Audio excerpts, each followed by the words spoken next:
И во третото коло од Вардар јуниорската лига, младите фудбалери од екипата на Фудбал Старс прикажаа одлична игра и со убедливи резултати ги совладаа своите противници. Фудбалерите од генерацијата 2004 како домакини на фудбалското игралиште во Горни Подлог се сретнаа со екипата на Рудар јуниор од Пробиштип и ја поразија со 7:4.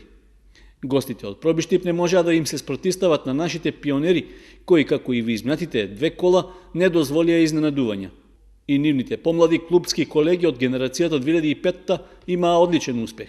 Како домакини, тие се сретнаа со своите врсници од Слога 1934 од Виница и со одлична игра и ефикасни напади им нанесоа уште повисок пораз од 13:2.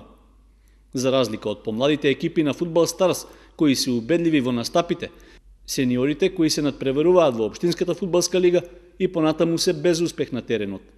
Во третото коло, како домакини, тие беа поразени од фудбалерите на Сокол Соколарци со 2:3. Со тоа и понатаму остануваат на дното на табелата без ниту еден освоен бод, со оглед што во претходното коло загубија од Брегалница, а средбата од првото коло не се одигра.